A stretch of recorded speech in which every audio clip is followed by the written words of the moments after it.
शर्म तो तुम्हें करनी चाहिए जो अपने बाप की सम्मान नहीं कर पाए।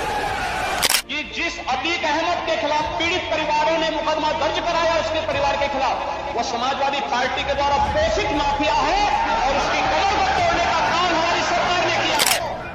इस माफिया को मिट्टी में मिला देंगे, बिगाड़ देंगे। जून 2016 जब अयोध्या में विवादित ढांचा गिरने से कोई नहीं रोक सका तो मंदिर बनने से कौन रोकेगा। अक्टूबर 2016 मूर्ति विसर्जन से होने वाला प्रदूषण दिखता है, लेकिन बकरा ईद के दिन हजारों निर्दोष पशु काशी में काटे गए हैं जिनका खून सीधे गंगा जी में बह गया। क्या वो प्रदूषण नहीं था। जून 2015 जो लोग योग का विरोध कर रहे हैं उन्हें भारत छोड़ देना चाहिए और जो लोग सूर्य नमस्कार को नहीं मानते उन्हें समुद्र में डूब जाना चाहिए। अगस्त 2015 मुसलमानों की जनसंख्या तेजी से बढ़ना खतरनाक रुझान है। केंद्र सरकार को मुसलमानों की आबादी को कम करने की कोशिश करनी चाहिए। फरवरी 2015 अगर मुझे अनुमति मिले तो मैं देश के सभी मस्जिदों में गौरी गणेश की मूर्ति स्थापित करवा दूं। जब मक्का में गैर मुस्लिम नहीं जा सकता, वेटिकन में गैर ईसाई नहीं जा सकता, तो हिंदुस्तान में गैर हिंदू कैसे आ सकता है। अगस्त 2014 अगर वो एक हिंदू लड़की का धर्म परिवर्तन कराते हैं तो हम 100 मुस्लिम लड़कियों का धर्म परिवर्तन कराएंगे। नवंबर 2015 शाहरुख खान को यह नहीं भूलना चाहिए कि अगर देश के बहुसंख्यक उनकी फिल्मों का बायकॉट कर दें तो वो दूसरे मुसलमानों की तरह सड़क पर आ जाएंगे। जून 2017 जो लोग अपराध करेंगे ठोक दिए जाएंगे। ये बयान नहीं, आग है। ऐसी आग जिसने हिंदुस्तानियों के दिलो दिमाग में खलबली मचा दी थी। बरसों बाद भारत में किसी ऐसे नेता का उदय हुआ था जो सरेआम उन बातों को दहाड़ता था जिनको लोग महज चार दीवारी में करना पसंद करते हैं। ये राजनीति में एंग्री यंग मैन की जबरदस्त एंट्री थी जो हिंदुत्व के हार्डकोर चेहरे के रूप में जनमानस में छा गया, जिसका नाम है योगी आदित्यनाथ। दोस्तों, मेरा नाम है प्रणय विजय और आप देखना शुरू कर चुके हैं पीटीवी हिंदुस्तान। आज के वीडियो में हम जानेंगे कि भाजपा के लिए योगी कितने उपयोगी हैं। यूपी प्लस योगी। वो कैसे हिंदुत्व के सबसे बड़े फायर ब्रांड नेता के रूप में स्थापित होते चले गए।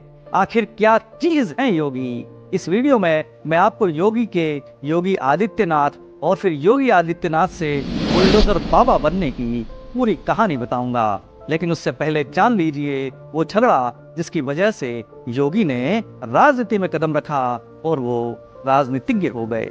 बात 2 दशक पहले की है। गोरखपुर शहर के मुख्य बाजार गोलघर में गोरखनाथ मंदिर से संचालित इंटर कॉलेज में पढ़ने वाले कुछ छात्र एक दुकान पर कपड़ा खरीदने गए और उनका दुकानदार से विवाद हो गया। बात बढ़ी तो दुकानदार ने रिवाल्वर निकाल ली। 2 दिन बाद दुकानदार के खिलाफ कार्रवाई की मांग को लेकर एक युवा योगी की अगुवाई में छात्रों ने उग्र प्रदर्शन किया। वे एसएसपी आवास की दीवार पर भी चढ़ गए। ये योगी आदित्यनाथ थे जिन्होंने कुछ समय पहले ही 15 फरवरी 1994 को नाथ संप्रदाय के सबसे प्रमुख मठ गोरखनाथ मंदिर के उत्तराधिकारी के रूप में अपने गुरु महंत अवैधनाथ से दीक्षा ली थी। गोरखपुर की राजनीति में एक एंग्री यंग मैन की यह पहली गजब की धमाकेदार एंट्री थी। ये वे दौर था जब गोरखपुर की राजनीति पर 2 बाहुबली नेताओं हरिशंकर तिवारी और वीरेंद्र प्रताप शाह की पकड़ कमजोर हो रही थी। युवाओं, खासकर गोरखपुर विश्वविद्यालय के सवर्ण छात्र नेताओं को इस एंग्री यंग मैन में हिंदू महासभा के अध्यक्ष रहे महंत दिग्विजय नाथ की छवि दिखाई दी और वो उनके साथ जुड़ते चले गए। अब एक और यह योगी हिंदुत्व के सबसे बड़े फायर ब्रांड नेता के रूप में स्थापित हो चुका था। वहीं दूसरी तरफ दिल्ली की बात, बिहार में करारी हार के बाद यूपी में अपने प्रदर्शन को लेकर चिंतित भाजपा मुख्यमंत्री पद के चेहरे को तलाश रही थी। मार्च 2016 में गोरखनाथ मंदिर में हुई भारतीय संत सभा की चिंतन बैठक में आरएसएस के बड़े नेताओं की मौजूदगी में योगी आदित्यनाथ को मुख्यमंत्री बनाने का संकल्प लिया गया। लेकिन सीएम पद के उम्मीदवार तक की उनकी ये यात्रा किसी एक्शन फिल्म से कम नहीं है। इस कहानी को जाने बिना योगी आदित्यनाथ को समझना मुश्किल है। आइए जानते हैं। साल 1993 में ओड़ी गढ़वाल से 21 साल का एक लड़का घर से नौकरी कहने की बात कहकर निकलता है। इसके बाद वो सीधा यूपी के गोरखपुर धाम पहुंच जाता है। इस लड़के की प्रतिभा को देख गोरखपुर धाम के महंत अवैधनाथ उनसे काफी प्रभावित हो जाते हैं। फिर एक साल बाद 1994 में ये लड़का महंत अवैधनाथ से गुरु दीक्षा प्राप्त करता है। इस वक्त इस लड़के का नाम अजय सिंह बिष्ट से बदलकर योगी आदित्यनाथ रख दिया जाता है। साल 1998 में एक रोज महंत अवैधनाथ उन्हें मटका और अपना राजनीतिक उत्तराधिकारी भी घोषित कर देते हैं। योगी आदित्यनाथ 1998 में ही गोरखपुर से लोकसभा का चुनाव लड़ते हैं और जीतते हैं। इस चुनाव को जीतकर महज 26 साल की उम्र में योगी आदित्यनाथ सबसे युवा सांसद बनकर दिल्ली आते हैं। वे तब से 2014 तक 5 बार लगातार सांसद बने। फिर 2017 में बीजेपी ने उन्हें पहली बार उत्तर प्रदेश का मुख्यमंत्री बनाया और लगातार दूसरी बार योगी सीएम बने। अब जानिए बीजेपी के लिए कैसे उपयोगी होते जा रहे हैं योगी। यूपी प्लस योगी बहुत है उपयोगी। योगी आदित्यनाथ ने मुखर हिंदुत्व और सख्त प्रशासन के साथ अपनी जो खास पहचान बनाई है उसे अब यूपी के साथ ही बाकी राज्यों में भी पसंद किया जा रहा है। 2024 के लोकसभा चुनाव से पहले यूपी के निकाय चुनाव को तैयारियों का रिहर्सल भी माना जा रहा था, जिसमें योगी आदित्यनाथ ने एक तरफा जीत हासिल की। मेयर के लिए कांग्रेस का कहीं खाता भी नहीं खुला। नतीजों के बाद ही सोशल मीडिया पर मैसेज घूमने लगे, योगी के बुलडोजर ने विपक्ष को रौंद दिया। जाहिर है इतने प्रचंड नतीजे किसी एक चेहरे की वजह से नहीं हो सकते। सामूहिक मेहनत ही अच्छे परिणाम देती है, लेकिन हर बार नतीजे किसी खास चेहरे से जुड़ने लगे तो उसे सहयोग भी नहीं कहा जा सकता। यह चीज उस शख्स के योगदान, पहचान और नए परसेप्शन की बन रही तस्वीर दिखाती है। हालांकि योगी आदित्यनाथ के सियासी कद और बीजेपी में अहमियत और उनकी स्वीकार्यता लगातार बढ़ती जा रही है, लेकिन भगवाधारी और मुखर हिंदुत्व के चेहरे के तौर पर जाने जाने वाले योगी की उपलब्धियों का यह क्रम एक दिन में शुरू नहीं हुआ। बीजेपी में हाशिए से उपयोगिता तक योगी की यह यात्रा उतार चढ़ाव भरी है। अभी भी उनकी राह आसान नहीं है, कई चुनौतियां उनके सामने है। 2017 में गोरक्षनाथ मठ के महंत को जब देश के सबसे बड़े सूबे के सीएम पद की जिम्मेदारी दी गई तो पार्टी के रणनीतिकारों से लेकर राजनीतिक प्रशासनिक विश्लेषकों के मन शंका से भरे थे। बीजेपी के सबसे बड़े रणनीतिकार अमित शाह ने 2019 में खुद एक कार्यक्रम में कहा था कि किसी ने सोचा भी नहीं था कि योगी मुख्यमंत्री बनेंगे। कई लोगों ने मुझसे कहा कि योगी को अगर नगर निगम चलाने का भी अनुभव नहीं है, आप उन्हें सीएम क्यों बना रहे हैं? लेकिन पीएम मोदी और मैंने उन्हें सीएम बनाने का फैसला किया, क्योंकि वह कर्मठ हैं और उन्होंने अपने कम अनुभव को कठोर परिश्रम से कभी बाधा नहीं बनने दिया। जब योगी जी को मुख्यमंत्री बनाया, किसी को कल्पना नहीं थी कि योगी जी मुख्यमंत्री। बहुत ढेर सारे लोगों के फोन आए कि योगी जी ने कभी म्यूनिसिपालिटी भी नहीं चलाई, योगी जी कभी कोई सरकार में मंत्री नहीं रहे, योगी जी सन्यासी। तब हमारे नेता नरेंद्र भाई और मैं पार्टी का अध्यक्ष था, हमारा एम एक ही था, जिसके अंदर निष्ठा है और परिश्रम करने की क्षमता है, वो बाकी सभी परिस्थितियों को अपने अनुकूल। यूपी के सीएम से बीजेपी के टॉप 3 स्टार प्रचारक तक पहुंचने में योगी की सबसे बड़ी ताकत ये कठोर परिश्रम ही बनी। गंभीर आलोचनाओं और सवालों के बीच योगी अपने कोर एजेंडे को लेकर स्पष्ट रहे और उससे कभी पीछे नहीं हटे। 2018 में गोरखपुर और फूलपुर में हुए लोकसभा उपचुनाव में बीजेपी को हार मिली और सबसे अधिक सवाल योगी पर ही उठे, जिनके गढ़ में करीब 3 दशक बाद बीजेपी हारी थी।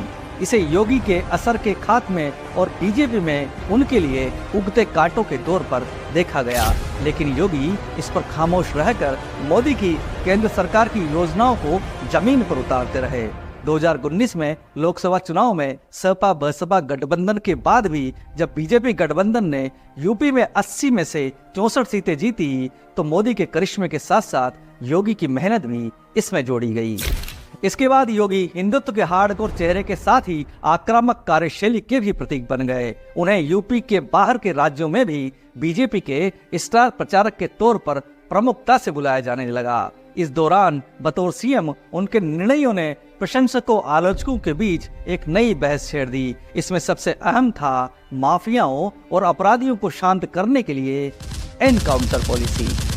विपक्ष ने इसे ठोको नीति कहकर सवाल उठाए। 2019 में सीएए एनआरसी कानूनों को लेकर हुए उग्र प्रदर्शनों को सबसे सख्ती से यूपी में कुचला गया।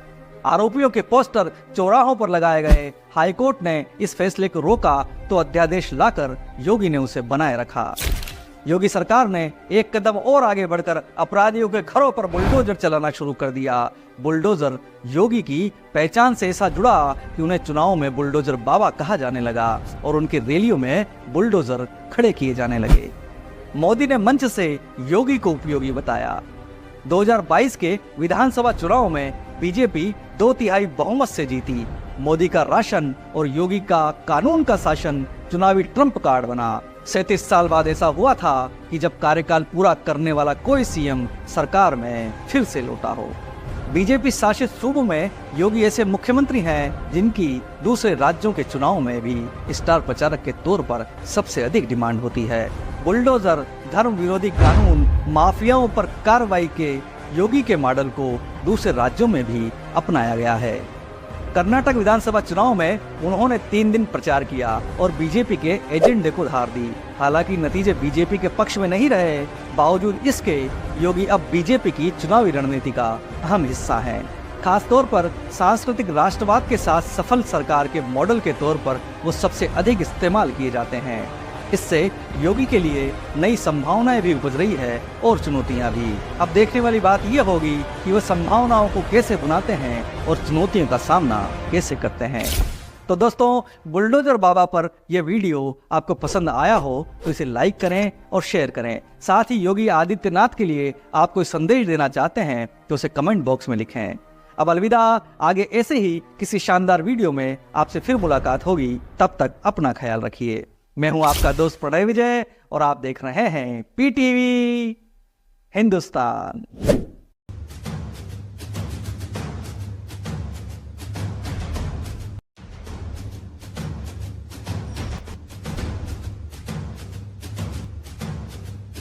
दोस्तों, इस विषय पर आपके क्या विचार हैं? कमेंट करके पूरे देश को बताइए। सच्चाई के मिशन में आप हमारा साथ देना चाहते हैं तो पीटीवी हिंदुस्तान को ज्वाइन जरूर करिए। इससे आप हमारे मेंबर बनकर एक्सक्लूसिव वीडियो देख पाएंगे।